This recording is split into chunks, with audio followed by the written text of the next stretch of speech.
here we go. So what's this quilt you're making? So this was the STASHBUSTER quilt for last week. This was the one that I took a fat quarter bundle and the fabrics didn't seem to play together very nicely, and I designed a pattern for it. It's very English. Very British. Very British. The fabrics each were extremely iconic. Like there's crowns and the buses and the foam boxes, and this is a really cute pattern. Come to have tea with Queen, dance in the rain, and things like that. I got it for an EPP, which is an English paper piecing project, where you fussy cut everything. And then I saw it at my local quilt store and bought it without thinking. And then when I got home, I'm going, how do you put these together? So it was throwing in some color and just taking advantage of the directional prints.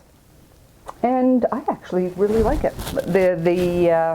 Some quilts you do and you go, yeah, but this is actually really grown on me, and I've really, and everybody in the family likes it. Part of it has to do with my husband is a Londoner, originally from London, so everybody has a soft spot for it. So. Well, it looks nice. I do like it. I like that pattern too. It's a different, but it works really well. And what's also really interesting is these guards. This is red and this is yellow, but the colors merge so that they, from a distance, they look like they're this salmon coral is often what this is called too. So, anybody here yet? Yeah. Anybody here? Hello. Sheila. Hello, Sheila. Thanks for showing up.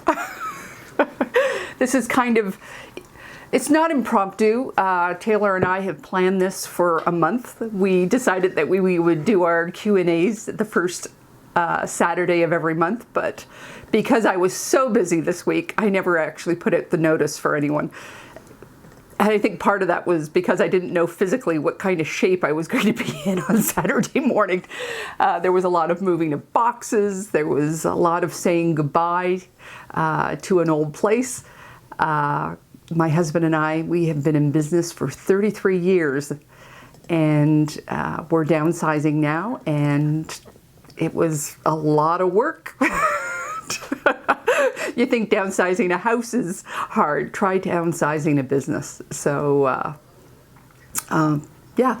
So, 2:30 yesterday afternoon, we were done. So, now I get to move on to quilting. So, one question that I get asked an awful lot is when I do my videos, I have a small little set that I have in my bedroom, and behind me I have a red half square triangle quilt. And is there a pattern for that? And if you watch my video on stash management, I show you how I made it. It was just a charm pack that I had received, and I used the program Pre-Quilt to design it. So you can all go on to Pre-Quilt and get a free account. So I'll put a link in the notes down below after the of this video. Mila, glad to see you. I think it's just giving me everyone who's watching you. So if there's anyone out there from Holland, I am actually going to be in Holland in May. So I'm going to be there with the 75th anniversary of the Liberation. My grandfather is buried in Groesbeck, and my mother and I are going to be traveling there. One person asked me this week, they sent me an email and asked me, what do you need to start quilting? She's wanting to start, and what do you actually need? Well, frankly, you don't need much. If you're just starting, all you need is a needle and thread and fabric, and the fabric can be old shirts or old dresses. You do need some sharp scissors, and you need a ruler. But I'm sure you're asking about doing something a little bit more involved. So you probably want a sewing machine. You may not want to do it by hand. If you are a beginner sewer, this is one of the best times ever to become a quilter or a sewist, because there are so many good used machines out there that you can pick up in garage sales, or your friend has one that their great aunt had or their mother had, and you can get them for next to nothing. But you can also even buy them on Craigslist or Kijiji for a really good price as well. There's lots of really good old machines out there. They may not look pretty or new or fancy, but they are workhorses. You need to remember that 95, maybe even 99% of all your sewing will just be a straight stitch. So you don't need to worry about all the bells and whistles, especially when you start off. And the other thing is, if you go into it even more and you do decide to upgrade, you've got this great machine that can be your traveler when you go off on retreats, or you go off and sew with friends at stitch and chats and things like that. You've got this great workhorse that can go everywhere. You don't want to take your fancy electronic machine with you, because there's all this moving around that happens, and they're fragile. So the good old workhorses, those are the ones that you want to start off with. With a sewing machine, you're going to need needles and bobbins. Bobbins will possibly be with it. You don't need a lot. I know there's a lot of people that have tons, but I use 5, and I just rotate the colors in and out of them. You need sewing machine needles that go with it. If you're just starting off, I would get a size 80 quilting or universal if you're going to be sewing other garments, but an 80 quilting, get 5 or 6 of them, because the needles are going to break, and that's a consumable that you'll just keep using. People will want to, if you've watched any quilting video, you know that there are rotary cutters, and they come in all sorts of different sizes. This is a 60, this is a 45, and this is a 28. You want to start off with a 45. That will allow you to cut maybe 3 or 4 layers at once. This one is for heavy duty fabric and for when you're cutting lots of layers at once, but you don't need to start with that. And then these smaller ones, I use them with when I'm cutting one at a time, when I'm using paper piecing and things like that. You don't need to start off with one of those. Go with this one. Now, all rotary cutters are right-handed or left-handed, so you just move the blade to the other side of it. The good thing about this style is that you can use it left-handed or right-handed just the way you hold it. The downside is this has an exposed blade, where this has a retracting blade. So I would recommend you start with this, safety first, 45 millimeters. To go with that, you are going to need cutting mats. If you can afford a large one, I would go with a large one. I honestly started with the, what is that? That's 24 by 18. I found it was too small to be cutting those width of fabric strips. But quite honestly, I have 4 now. I have my large one, I have this medium-sized one. I'm not quite sure how I ended up with this one. It's pretty useless for anything other than cutting small pieces of fabric. And then I have this small one that I travel with. I'll often give myself a small sewing project as I'm going, and this just allows me to trim up blocks. Whoops. But my recommendation is, if you can afford it, go for the big piece, the big one. There's 50% off coupons or 40% off coupons at Michael's and Joann's. Just wait till one's available and buy it from there. The ruler. Whoa! I got it. For the ruler, I would start off with this long one. Again, this is so that you can cut those with the fabric strips. And your collection will just grow from there. The next one is whatever quilt that you're doing, I would buy a square that fits that size. So if you're working on a 9-inch square, you get a 9.5-inch ruler. If you're working on a 6.5-inch square, you get a 6.5-inch ruler, and just accumulate them as your project list grows. I would very much try not to overbuy these. They come in so many different sizes and so many different shapes. You can overwhelm yourself with way too many. So this is the first one to buy. And then go with the size of the block so you can trim up smartly. And that's it. From there, it's just patterns and all the little things. As quilters, we have to be careful that they don't accumulate too much because they take up space in your sewing room. So, yep, you got any questions? No questions or anything. So please ask any questions. I've got a couple of questions here, but please, if you have any questions, put them down and Taylor's gonna let me know what they are. What am I working on right now? This is one of those times in my life where things have been just very, very busy. So it's been great to have projects prepared ahead of time. So when I go into my sewing room, I don't have to overthink it. One of the things that just fell is a project that this is my 30-minute timer project. I've been talking about this, setting your timer for 30 minutes, just flip it. I've been able to come in here maybe 2 or 3 times this week and be able to work on it. And it's just mindless. This is an old English paper piecing project that I'm just struggling, laboring is probably the better term, to get through. It's very fussy. It's going to be quite spectacular when it's done. This is just one part of it. There's a lot of pieces for me still to do, so it's great that I just had it ready, available. I've also done got all caught up on my Sugaridoo strips this week. So she came up with the Tetris last week, so I was able to get that done.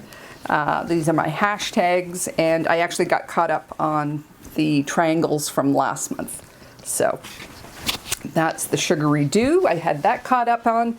And last Q&A, I mentioned this Love paper piecing project. I've been doing a lot of paper piecing. So this is the size that it came in. I'm going to make a little project out of that. And then I did it at 150 as well for Valentine's Day. So that's what I have been working on. And then if you weren't here at the very beginning, I also did the STASHBUSTER. So that is what I've been working on. I think that kind of leads into what do you sew when you don't feel like sewing.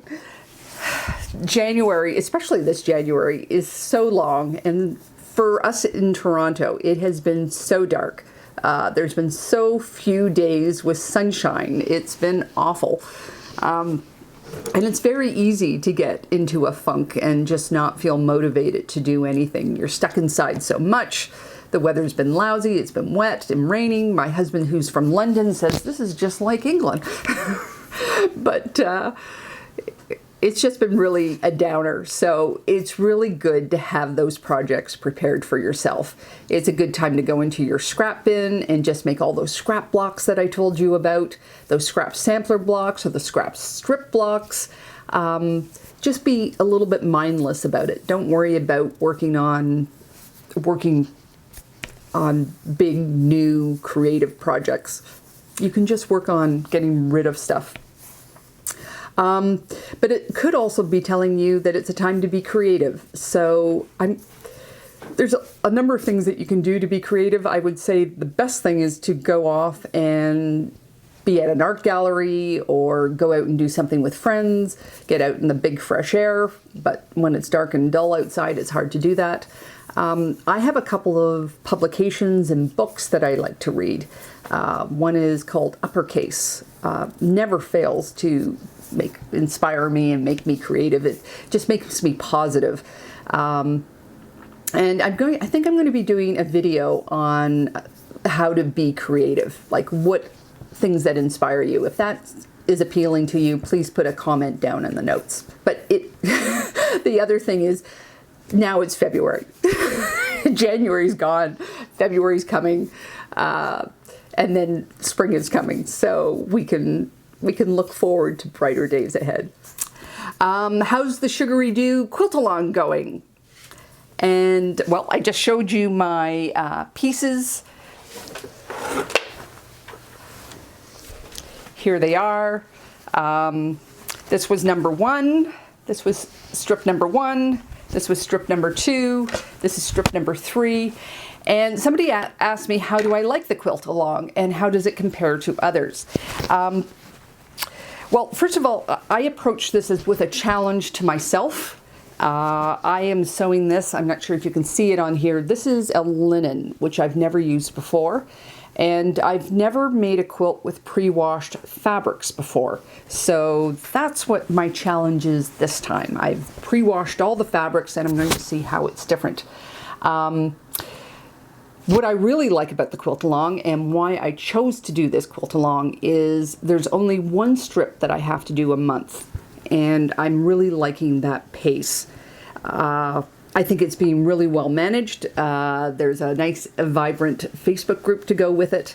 And how does it compare to other Quilt-a-longs? Well, one is the pace. It's a little bit slower, and that can work in your favor or not in your favor. It's working in my favor. I've participated in 3 Quilt-a-longs before. So my first one was the Farmer's Wife Quilt-a-long. And I joined that right at the end. Like, so many people had begun to finish their quilts when I started it. But even though I joined really at the end, I found it very, very inspiring every time I post a picture. Everybody was very supportive, and it really helped me get through the project because there's a lot of blocks in the Farmer's Wife. The second one I was in was the Long Time Gone, and that was a little bit more demanding than the Sugaridoo, but that was also a very positive experience. I have my own way of doing it, and I could not believe how many different ways you could make that quilt. There is a Quilt-a-long, and I've done the 100 days, 100 blocks with Gnome Angel, and that was a Quilt-a-long you had to push yourself through, doing 1 block every single day. Even though I ended up, maybe doing 5 on one day, it was still a fairly frantic pace. So just be aware when you go into a Quilt-a-long how much time you have. One of the quilts that's on my bucket list is the Meadowland quilt, and she is starting a Quilt-a-long on Monday. But it's a 6-week Quilt-a-long, and I will probably follow it for the 6 weeks, but that's just too fast a pace for me right at the moment. It probably will take me all year to get through those Meadowland blocks because I'll be fitting them in between other projects. So yeah, I think the Sugaridoo one is great, but we won't be finished until the end of the year. So if you like to have your projects done quickly, that's a negative, but if you're like me who wants to do it at a slow pace, it's really well won. Thank you. Somebody asked me, I believe her name was Susan Henshaw, asked me, is it okay to escape to sew? And yes, definitely it's okay to escape to sew. I know it sounds kind of silly sometimes. You pack up your sewing machine and you pack up all your gear and your rulers and your scissors and everything, and you go off and you sew with people for a morning or an afternoon or a weekend. But if that's the time when you get to sew, that's the time you get to sew. And being in a different place can make you feel very different, and it can be very positive. So this time of year, this is a great time to escape to sew, where you need any extra energy you can possibly grab. Ooh, somebody asked about how to apply wide binding. I like wide binding on my quilts. There's some, when I do the recap, I'll post a couple of pictures of quilts that I've put wide binding on.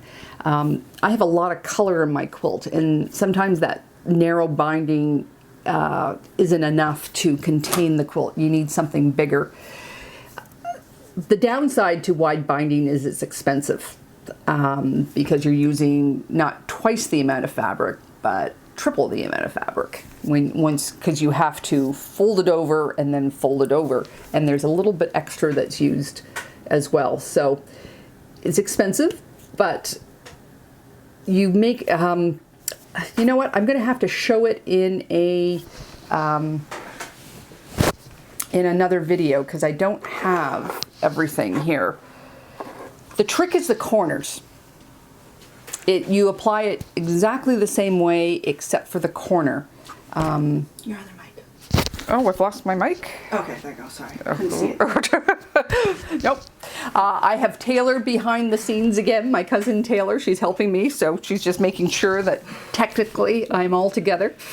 I'm going to have to do a video on how to do wide binding. If that appeals to more than one person, please put a comment down in the notes. Do I always make a label for a quilt? Actually, that's one of my New Year's resolutions, to start making labels for my quilt, because I don't make them. I think that's because by the time I get to that last stitch on the binding, I am so done with the quilt. I am so tired with it.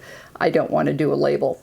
So I'm trying to think up a strategy of how maybe I can do it beforehand so I don't have that last spot.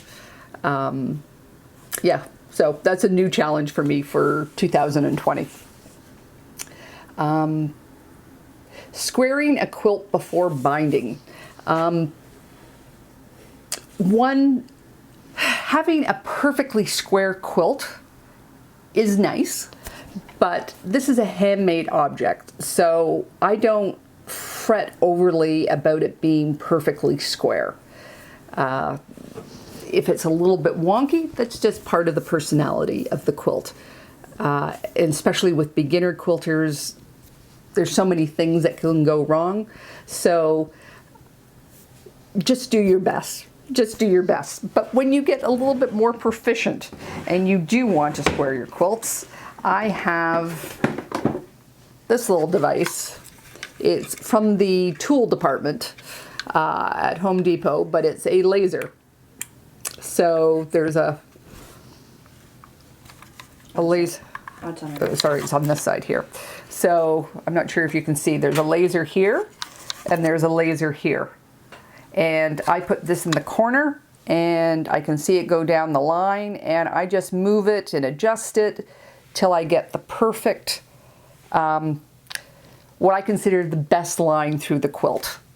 Sometimes it may be a little bit in, sometimes it may be a little bit out, but that's how I do it. I do it on the top, and then I use this along the side. But as I say, I don't overly worry about whether it's perfectly square because it's a homemade item. You do need to make them square if they're going into a show, but I'm not a show quilter.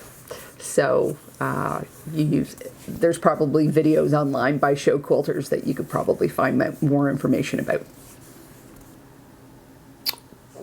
How do I buy fabric?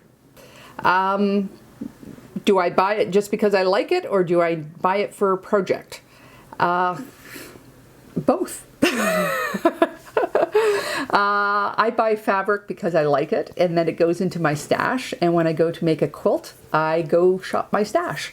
I rarely go shopping for, like, if I'm looking for something specific, it's always, you know, having to do it back, or I'm looking for a particular color to fill in a color scheme, or I'm looking for a low value,